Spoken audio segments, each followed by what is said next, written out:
주님의 존귀하심, 주님의 거룩하심을 닮아가는 우리 목민의 모든 권속들 될 수 있기를 간절히 소망합니다. 우리는 지금 예수님께서 말씀하신 산상수훈의 말씀 가운데 팔복의 말씀들을 가지고 말씀을 묵상하고 있고 은혜를 나누고 있습니다.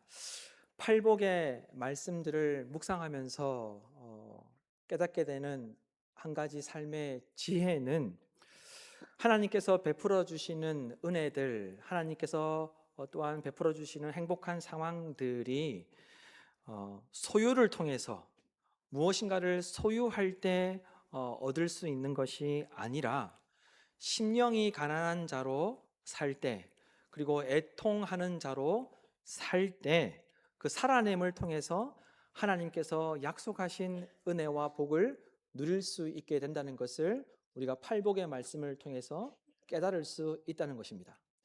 다시 말하면 세상의 가치, 세상의 주장은 더 많이 소비할 수 있는 환경이 되어야, 형편이 되어야 행복하다고 이야기합니다. 더 좋은 것을 소유해야 행복한 인생이 될 수 있고 복된 인생이 된다라고 말한다는 거예요. 그런데 그게 아니라는 것을 예수님은 팔복을 통해서 우리에게 말씀해 주고 있다는 것입니다. 하나님의 백성들은 소비와 소유를 통해서 복된 인생을 살 수 있는 것이 아니다. 소비와 소유를 통해서 행복해질 수 있는 것이 아니라는 것을 이 팔복의 말씀을 통해서 우리에게 말씀해 주고 있다는 것입니다. 이것이 세상과 다르다는 거예요. 세상은 더 많이 소비할 수 있는 형편이 될 때 행복하다고 이야기합니다. 다른 사람들이 소유할 수 없는 것을 더 많이 소유할 때 행복해질 수 있다라고 말합니다. 그러나 예수님은 우리에게 팔복의 말씀을 통해서 소비와 소유로 인간이 복된 것이 아니고 소비와 소유를 통해서 인간이 행복해질 수 있는 것이 아니라 심령이 가난한 자로 살 때, 그리고 애통하는 삶을 살 때 복된 인생이 될 수 있고 행복한 삶을 살 수 있다고 우리에게 가르쳐주고 있다는 것입니다. 우리는 이것을 명심해야 합니다. 우리는 지난 주일에 팔복의 두 번째 말씀, 애통하는 자는 복이 있나니 그들이 위로를 받을 것이며 라는 말씀에 대해서 묵상을 했습니다. 유진 피터슨이 번역한 메시지 성경이라는 곳에서 이 번역을 달리 번역하고 있죠. 그 메시지라는 성경에서는 심령이 애통하는 자는 복이 있나니 그들이 위로를 받을 것이며 라는 이 말씀을 메시지 성경은 이렇게 번역한다고 말씀을 드렸습니다. 가장 소중한 것을 잃었다고 느끼는 너희는 복이 있다. 가장 소중한 것을 잃었다고 느끼는 너희는 복이 있다. 그때야 너희는 가장 소중한 분의 품 안에 안길 수 있다. 여러분, 애통하는 자, 그리고 가장 소중한 것을 잃었다고 느끼며 사는 자에게 하나님께서 베풀어 주시는 복들이 있을 줄로 믿습니다. 애통하는 자, 가장 소중한 것을 잃었다고 생각하며 사는 자에게 하나님께서 행복한 상황들을 허락해 주실 줄로 믿습니다. 그래서 여러분, 지난주에 말씀드렸던 애통한다는 것은 어떤 의미가 있다고 말씀을 드렸습니까? 애통한다는 것의 의미가 무엇입니까? 세상의 것을 소유하지 못해서 그 세상의 것을 소유하지 못한 것에 대한 슬픔과 근심과 애통함을 말하는 것이 아니라 영적으로 거룩한 슬픔을 가지고 살아가는 것이 성경이 말하는, 예수님께서 말씀하신 애통하는 것이라고 말씀을 드렸습니다. 다시 이야기하면 자신의 인생을 바라볼 때, 자녀들의 삶을 생각할 때, 그리고 사회와 공동체와 또한 우리 가정을 생각할 때 잘 입지 못해서, 잘 먹지 못해서, 성공하지 못해서 슬퍼하는 그 슬픔이 아니라 영적으로 거룩한 슬픔을 가지고 가장 소중한 것을 잃었다는 심정으로, 절박한 심정으로 살아갈 때 그 인생이 복되다고 말씀을 드렸고, 그것이 애통하는 것이라고 그렇게 말씀을 드렸습니다. 가정을 바라볼 때나 내 인생을 바라볼 때나, 그리고 또한 이 사회를 바라볼 때나, 우리 자녀들을 바라볼 때 잘 먹지 못해서, 잘 입지 못해서, 성공하지 못해서 슬퍼하는 그런 슬픔이 아니라 영적으로 거룩한 슬픔을 가지고 바라보는 것이 애통하는 것이다 라고 이렇게 말씀을 드렸죠. 예수님께서 애통함이 무엇인지 직접 보여주셨습니다.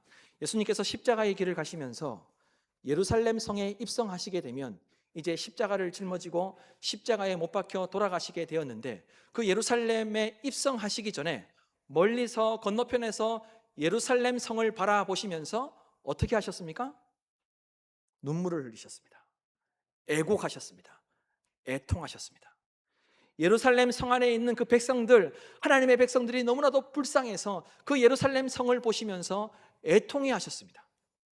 그리고 예수님께서 예루살렘 성에 들어가셔서 십자가를 짊어지고 고통을 당하실 때 주변에 여자들이 많이 따라다녔는데, 그 여자들이 예수님께서 십자가를 짊어지시고 가시는 것을 보면서 애통해 했을 때 예수님께서 그 여자들에게 이렇게 말씀하셨습니다.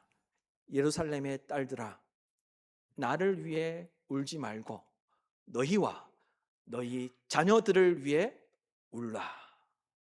나를 위해서 애통해 하지 말고 너희와 너희 자녀들을 위해서 영적으로 거룩한 슬픔을 가지고 너희와 너희 자녀들을 바라보라고 그렇게 예수님께서 말씀하셨다는 거예요.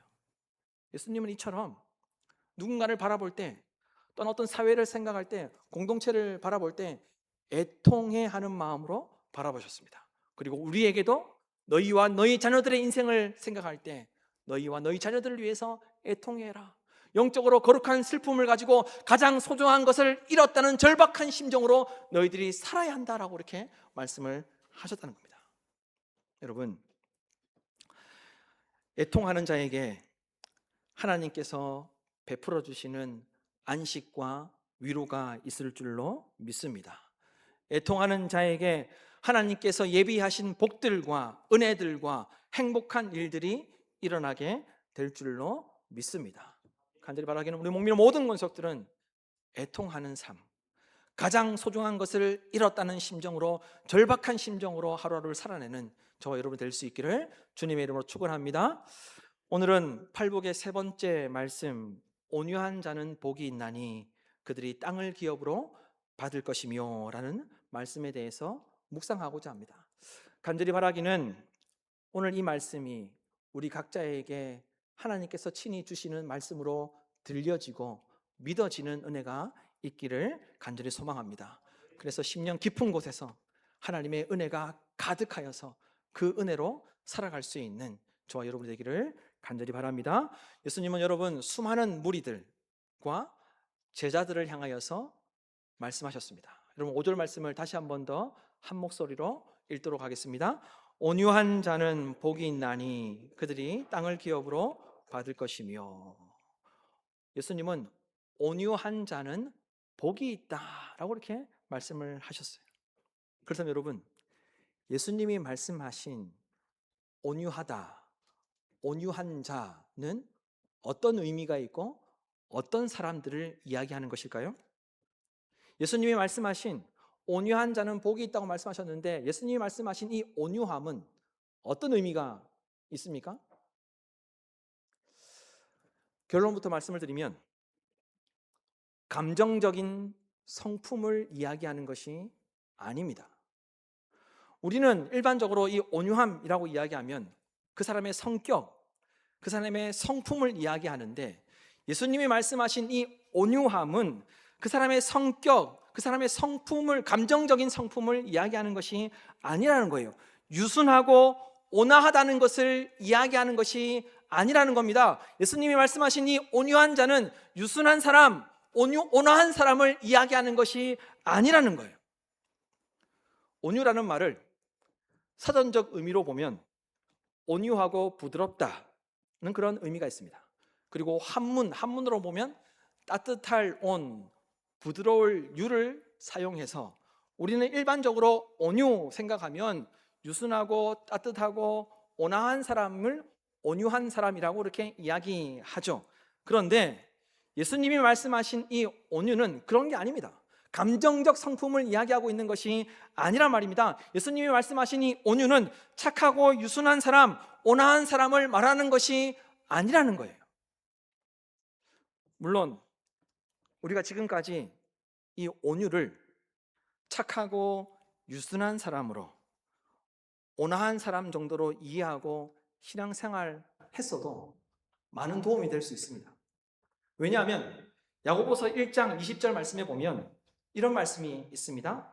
사람이 성내는 것이 하나님의 의를 이루지 못하게 한다는 그런 말씀이 있기 때문에 예수님이 말씀하신 이 온유를 그냥 감정적으로 이야기하고 온유하고 온화한 사람이 되어야지라고 생각하고 성내지 않는 것도 신앙생활에 많은 도움이 있다고 할 수 있습니다. 왜요?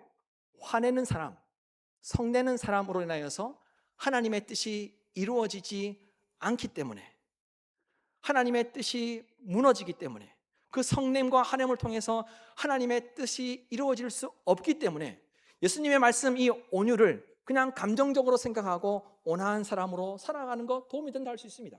온유한 사람으로 살아가는 것 도움이 된다고 할 수 있습니다. 하지만 여러분, 예수님의 말씀하신 정확한 의미로서 온유는 아니라는 거예요. 예수님은 온화한 사람, 온유한 사람이 복이 있다고 말씀하신 것이 아니라는 겁니다. 그렇다면 여러분, 예수님께서 팔복에서 온유한 자는 복이 있다고 말씀하셨는데 예수님이 말씀하신 이 온유는 어떤 의미가 있을까요? 예수님이 말씀하신 이 온유한 자는 어떤 사람을 두고 말씀하시는 것입니까? 우선 헬라어로 보면 이 온유라는 말은 이런 의미가 있습니다. 이 온유한이라는 이 단어는 프라위스라는 헬라어인데 부드러운, 겸손한, 사려 깊은, 예의 바른이라는 그런 뜻을 가지고 있습니다. 감정적인 단어가 아니라는 겁니다. 온순하고 유순한 그런 의미를 가지고 있는 단어가 아니라는 거예요. 따라서 이 온유는 기본적으로 부드럽고 겸손하고 사려 깊고 예의 바른 성품을 이야기하는 것입니다. 더 나아가서 여러분, 김홍규 목사님이 이 온유에 대해서 그 의미가 무엇인지 이렇게 이야기하고 있습니다. 이 온유, 헬라어로 프라위스는 주인의 통제하에 들어가는 상태를 의미하는 단어라고 이야기하고 있습니다. 예수님이 말씀하신 이 온유, 프라위스라는 이 단어는 온화하고 온유한 그런 성격, 그런 감정을 이야기하는 것이 아니라 주인의 통제 아래 들어가는 상태를 의미하는 단어라는 거예요. 그래서 이 단어가 고대에 어떻게 쓰였느냐 하면 여러분, 자기 마음대로 천방지축으로 날뛰는 야생마가, 자기 마음대로 막 날뛰는 야생마가 주인의 통제하에 들어가서 고분고분해졌을 때 그 야생마를 향하여서 프라이스 되었다 라고 이렇게 이야기할 때 쓰인 단어라는 거예요. 그러니까 자기 마음대로 감정대로 막 날뛰는 야생마가 주인의 그 훈련을 통해서 주인의 통제 아래, 통제하에 들어가서 고분고분해졌을 때 그 야생마를 향하여서 프라이스 되었다 라고 이렇게 이야기할 때 사용된 단어라는 겁니다. 그래서 여러분, 온유가 무엇이라고요? 예수님이 온화해지라고, 온순해지라고 말씀하신 것이 아니라는 거예요. 그래서 성경에 보면 온유가 무엇인지, 그리고 온유한 자가 어떤 모습이 나타나는지 대해서 좋은 예를 찾을 수 있습니다. 그 좋은 예가 성경의 인물 가운데 누구이겠습니까? 누구일까요? 1부에는 많이 말씀하시던데 2부에는 좀 틀릴까 봐 소곤소곤 이야기하시는데, 그 온유함의 좋은 예가 누구라고요? 예수님입니다. 예수님께서 이렇게 말씀하셨습니다. 보십시오. 나는 마음이 온유하고 겸손하니 나의 멍에를 베고 내게 배우라. 나의 멍에를 베고 내게 배우라는 말이 무엇입니까? 나의 통제하에, 나의 통제 아래 들어와야 된다는 그런 의미이죠. 그러면서 나는 마음이 온유하고 겸손하니 나의 멍에를 메고 내게 배우라. 그리하면 너희 마음의 쉼을 얻으리니 이는 내 멍에는 쉽고 내 짐은 가벼움이라 하시니라. 멍에를 메고 예수님께 배운다는 것이 무엇입니까? 예수님과 똑같은 모습으로 변화된다는 것을 이야기하죠. 멍에를 맨다는 것은 무엇을 위한 것입니까? 자기 마음대로 살아서는 안 된다는 것을 이야기하는 것입니다. 그래서 멍에를 메고 내게 배우라고 말씀하셨습니다. 왜요? 나는 마음이 온유하고 겸손하니 라고 그렇게 말씀하셨던 거예요. 예수님은 말씀하셨습니다. 나는 마음이 온유하고 겸손하니 나의 멍에를 메고 내게 배우라. 따라서 여러분, 예수님이 말씀하신 그 온유는 감정이 아니라는 겁니다. 온유하고 온순한 것을 이야기하는 것이 아니라는 겁니다. 겸손과 함께 가는 것이라는 겁니다. 그리고 멍에를 메고 예수님께 배울 때 온유한 자가 될 수 있다는 것을 이야기하는 것입니다. 그래서 온유와 겸손은 함께 나타나는 그런 성품이고 태도라고 말씀할 수 있죠. 이와 같이 예수님의 그 정신, 예수님의 그 마음, 예수님의 그 성품을 너무나도 잘 알고 있었던 사도 바울이 에베소 교회를 향하여서 이렇게 이야기합니다. 에베소서 4장 1절에서 2절 말씀해 보면 이렇게 이야기합니다. 주 안에서 갇힌 내가 너희를 권하노니 너희가 부르심을 받은 일에 합당하게 행하여. 이 합당하게 행하여라는 말도 무슨 의미입니까? 너희 마음대로 하지 말고 너희들은 주님의 통제하에, 하나님의 통제하에 있어야 한다는 것을 이야기하는 거죠. 합당하게 살아야 한다는 것은 그 하나님의 뜻 안에 살아야 한다는 것을 이야기합니다. 합당하게 행하여 모든 겸손과 온유로 하고 라고 말씀하고 있다는 겁니다. 그러면 여러분, 종합적으로 볼 때 예수님이 말씀하신 이 온유한 프라위스는 감정을 이야기하는 것이 아닙니다. 온순한, 온유한을 이야기하는 것이 아닙니다. 온화한 사람이 되라는 것을 말하는 것이 아닙니다. 예수님이 말씀하신 온유한 자는 어떤 자를 이야기하고 있는 것입니까?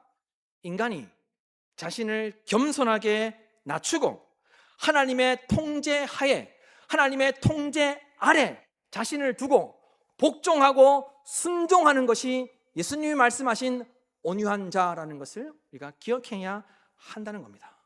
그래서 예수님은 스스로 이 땅에 오셨을 때에도 하나님의 통제 아래, 하나님의 통제하에 자신을 두셨습니다. 예수님께서 이렇게 말씀하셨죠. 내가 하늘에서 내려온 것은 내 뜻을 행하려 함이 아니요 나를 보내신 이의 뜻을 행하려 함이니라. 예수님께서 이 땅에 오셨을 때에도 자기 뜻을 이루기 위해서 오셨던 것이 아니라 하나님의 통제 아래, 하나님의 뜻 아래, 하나님의 뜻대로 그것에 순종하기 위해서 이 땅에 오셨다는 것을 분명하게 말씀하고 있다는 거예요. 그러면서 이야기합니다. 나를 보내신 이의 뜻은 내게 주신 자 중에 내가 하나도 잃어버리지 아니하고 마지막 날에 다시 살리는 이것이니라. 내 아버지의 뜻은 아들을 보고 믿는 자마다 영생을 얻는 이것이니 마지막 날에 내가 이를 다시 살리리라 하시니라. 여러분 보십시오. 예수님은 하나님을 향하여서 온유했습니다. 하나님을 향하여서 온유하였기에 하나님의 뜻 아래 자신을 두었습니다. 하나님의 통제 아래 자신을 두었습니다. 예수님은 하나님을 향하여서 온유한 삶을 살았던 것이죠. 그러면서 우리에게도 분명하게 말씀하셨습니다.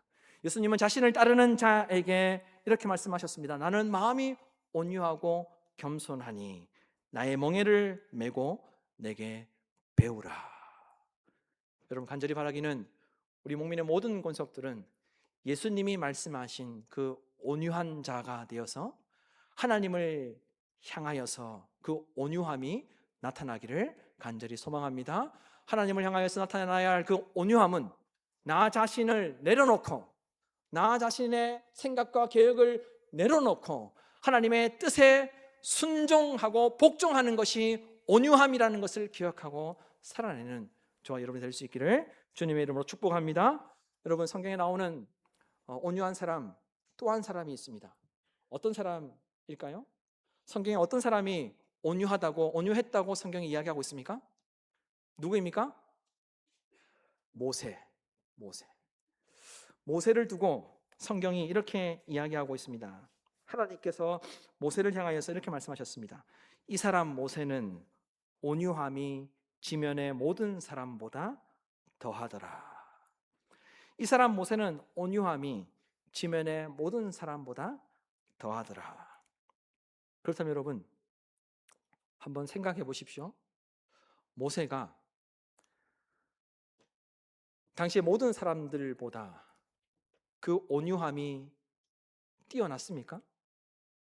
우리가 그 전에 알고 있던 그 온유함, 감정적 온유함과 예수님께서 말씀하신 그 온유함을 두 개를 놓고 생각하더라도 모세가 모든 사람들보다 온유한 사람이었습니까? 보십시오. 모세는 하나님의 부르심을 받기 전에 어떤 존재로 살았습니까? 이집트의 왕자처럼 살았습니다. 모세가 이집트의 왕자처럼 살 때에는 하나님의 통제 밖에 있었던, 소위 말하면 야생마처럼 살던 사람이었습니다. 그런데 모세가 장성하였을 때 자신이 이집트의 순수 혈통이 아니라는 것을 깨닫게 됩니다. 자신이 이집트 사람이 아니라는 것을 깨닫게 돼요. 자신이 히브리 사람이라는 것을 알게 됩니다. 그러던 어느 날 이 자기 민족이 히브리 사람이 이집트 사람에게 폭행을 당하는 모습을 목격하게 됩니다. 그때 여러분, 모세가 어떻게 행동했습니까? 우리가 흔히 알고 있는 그 온유함이 그에게서 나타났습니까? 아니면 예수님께서 말씀하신 그 온유함이 나타났습니까? 전혀 그렇지 않습니다. 모세는 당시에 야생마처럼 하나님의 통제를 받지 않았기 때문에, 하나님의 통제 아래에 있지 않았기 때문에 모세는 자기 민족 히브리 사람이 폭행을 당할 때 그 이집트 사람을 어떻게 합니까? 죽여버렸습니다. 그리고 어떻게 했습니까? 그 시체를 유기했습니다. 모래에 묻어버렸습니다. 그리고 이튿날 이번에는 자기 민족 히브리 사람들끼리 다툼이 일어났습니다. 그래서 모세가 그 문제를 해결하기 위해서, 그 문제를 중재하기 위해서 그들에게 찾아가서 이러지 마라 저러지 마라 그런 이야기를 하는 거예요. 그랬더니 그 히브리 사람이 무엇이라고 이야기합니까? 네가 이집트 사람을 죽인 것처럼 나도 죽이려고 하느냐. 사람들이 볼 때 모세는 우리가 일반적으로 알고 있던 온유한 사람도 아니었고 예수님께서 말씀하신 온유함도 그에게는 없었습니다. 그래서 이 일로 인해서 어떤 일이 일어납니까? 많은 사람들이 모세가 이집트 사람을 죽였다는 사실을 알게 됩니다. 그리고 바로 왕이 그 사실을 알게 됩니다. 그래서 이 바로 왕이 모세를 죽이려고 하였습니다. 그 사실을 알고 모세가 광야로 도망가게 되죠. 그리고 모세는 광야에서 40년 동안 하나님의 훈련과 연단을 받게 됩니다. 모세가 40년 동안 광야에서 하나님의 훈련과 연단을 받은 후에 하나님께서 모세를 히브리 사람들의 지도자로 세우신 후에 무엇이라고 말씀하셨습니까? 이 사람 모세는 지면의 모든 사람들보다 온유함이 가장 뛰어나다라고 이렇게 말씀하셨던 거예요.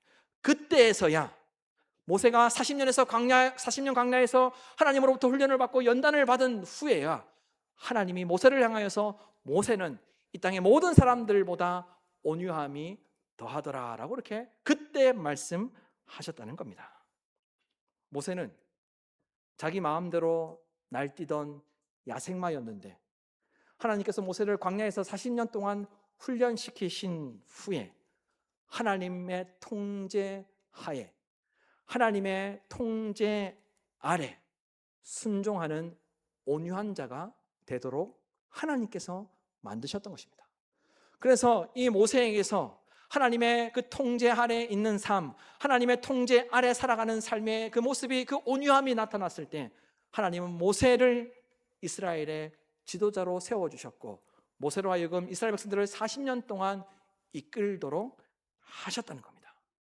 여러분, 간절히 바라기는 하나님의 훈련을 받아 온유한 자가 되었던, 하나님의 통제 아래 있게 되었던 모세처럼 하나님께서 저와 여러분을 훈련시키시고 연단시키심으로 우리도 하나님을 향하여서 그 온유함이 나타나기를 주님의 이름으로 축원합니다. 그래서 여러분, 그 온유한 자가 되어서 오늘 말씀하신 이 약속의 말씀을 충만하게 누릴 수 있기를 바랍니다. 여러분, 복음주의 목회자로 알려진 마틴 로이드 존슨 목사님은 온유함에 대해서 이렇게 이야기했습니다. 온유함은 본질적으로 자신에 대한 참된 견해다. 달리 이야기하면 온유함은 본질적으로 자신에 대한 참된 발견이라는 그런 의미의 말을 했습니다. 쉽게 말하면 온유함은 자신이 누구인지, 자신이 어떤 존재인지를 발견하는 것이 온유함이라는 거예요. 그래서 나 자신이 어떤 존재인지를 깨닫고 하나님 앞에서 자신을 비우고 낮추고 겸손하게 복종하는 것이 온유함이라는 것을 우리가 알아야 한다는 겁니다. 여러분, 온유함이란 자신의 존재를 바르게 발견하여 내가 알고 있고 내가 할 수 있고 내가 해결할 수 있다는 태도를 내려놓는 것이 온유함이라는 것을 기억하시기를 바랍니다. 그래서 여러분, 유진 피터슨이 번역한 메시지 성경에서는 온유한 자는 복이 있나니라는 이 말씀을 이렇게 번역했습니다. 잘 보십시오. 더도 말고 덜도 말고 자신의 모습 그대로 만족하는 너희는 복이 있다. 무슨 말입니까? 자기 자신이 어떤 존재인지를 깨닫고 자신이 아무것도 아닌 존재인지를 깨닫고 하나님의 통제 하에 하나님의 통제 아래 살아야 하는 존재임을 깨닫고 그것에 만족하며 사는 자가 복이 있다는 거예요. 내가 뭘 할 수 있다고 주장하는 자가 아니라 하나님을 향하여 먼저 그 온유함이 나타날 때, 내가 아무것도 아닌 존재라는 것을 깨달을 때, 하나님을 향하여서 내가 부족하고 연약하고 내가 무엇인가를 할 수 없는 존재라는 것을 깨닫고 하나님의 통제하에 하나님의 통제 아래 있고자 할 때 그 인생이 복이 있다는 말씀입니다. 온유한 자는 자기 생각을, 자기 뜻을, 자기 계획을 고집하지 않는 자가 온유한 자라는 거예요. 참된 온유는 자신이 어떤 존재인지를 깨닫고 하나님의 뜻에 순종하고 복종하는 적극적인 태도로 살아가는 자가 예수님이 말씀하신 온유한 자라는 것입니다. 그래서 여러분, 예수님께서 말씀하셨습니다. 온유한 자에게는 복이 있나니 그들이 어떻게 된다고 말씀하셨습니까? 온유한 자에게는 복이 있나니 그들이 어떻게 된다고요? 여러분 5절 말씀을 다시 한 번 더 보시고 5절 말씀을 다시 한 번 더 한 목소리로 읽도록 하겠습니다. 온유한 자는 복이 있나니 그들이 땅을 기업으로 받을 것이며 온유한 자는 복이 있나니 그들이 땅을 기업으로 받을 것이며. 여러분, 이 말씀을 문자적으로 이해하면 여러분 땅이 많으십니까? 땅 많이 받았습니까? 예. 문자적으로 이해하면 땅이 없는 사람들은 온유한 사람이 아니라는 거예요. 그런데 이 땅은 문자적으로 우리가 받아들여야 될 것이 아니라 상징적인 의미로 우리가 이해해야 한다는 것입니다. 성경학자들은 예수님께서 온유한 자는 복이 있나니 그들이 땅을 기업으로 받을 것이며 이 말씀을 시편 37편의 말씀을 인용해서 말씀하신 것이다 라고 이렇게 이야기하고 있습니다. 당시에 악인들이 잘 되었습니다. 악인들이 부유했습니다. 악인들의 삶이 형통했습니다. 악인들이 모든 것들을 가지고 있었습니다. 뿐만 아니라 이 악인들이 자기들이 잘 살고 부유하고 모든 것을 가지고 있었는데 약한 사람들의 것까지 빼앗으려고 하는 모습들이 당시에 나타났습니다. 그래서 하나님의 백성들이 불평하고 불만으로 가득했던 거예요. 하나님 도대체 무엇을 하십니까? 이 악인들이 이렇게 잘 사는데 잘 사는 것도 만족하지 못하고 우리 것까지 빼앗아 가려고 합니다 라고 이렇게 불평하고 원망하고 있을 때 다윗이 이렇게 고백하고 이렇게 하나님을 찬양하였습니다. 시편 37편 11절에 그러나 온유한 자들은 땅을 차지하며 풍성한 화평으로 즐거워하리로다. 다윗이 고백했어요. 온유한 자들은 땅을 차지하며 풍성한 화평으로 즐거워하리로다. 시편에서 이야기하는 이 땅은 상징적인 의미를 가지고 있습니다. 마치 이스라엘 백성들이 출애굽했을 때 하나님께서 이스라엘 백성들에게 젖과 꿀이 흐르는 가나안 땅을 주시겠다고 말씀하셨을 때 그 가나안 땅은 하나님의 다스리심과 하나님의 통치하심을 의미하는 것이었습니다. 너희들이 하나님의 다스리심과 하나님의 통치 안으로 들어오게 될 것이라는 것을 말씀하셨던 것처럼 동일한 상징을 가지고 있다는 것입니다. 하나님의 다스리심과 하나님의 통치 안에 들어오게 된다는 것을 말씀하셨다는 거예요. 그래서 여러분 보십시오. 이 메시지 성경은 그들이 땅을 기업으로 받을 것이며 라는 이 말씀을 또 이렇게 번역하고 있습니다. 그때 너희는 돈으로 살 수 없는 모든 것에 당당한 주인이 된다. 그때 너희는 돈으로 살 수 없는 모든 것에 당당한 주인이 된다. 아무것도 가진 자 없었던 그들에게 너희들이 하나님을 향하여 하나님의 통제 아래, 하나님의 다스림 아래, 하나님의 뜻 아래 있게 되면 돈으로 살 수 없는 것의 주인이 될 것이다 라고 이렇게 주님께서 말씀하셨다는 거예요. 온유한 사람이 세속적인 재산과 재물을 하나님으로부터 받지 못한다 할지라도 돈으로 살 수 없는 모든 것의 주인처럼 하나님의 통치하심과 하나님의 다스리심 안에서 하나님의 놀라운 은혜를 누리게 되는 인생이 될 거라고 예수님께서 그렇게 축복의 말씀을 하셨다는 겁니다. 여러분 보십시오. 돈으로 살 수 있는 것이 소중한 것들이 많습니까? 그렇지 않으면 돈으로 살 수 없는 것들이 더 소중한 것들이 많습니까? 돈으로 살 수 없는 것들이 더 소중한 것들이 많죠.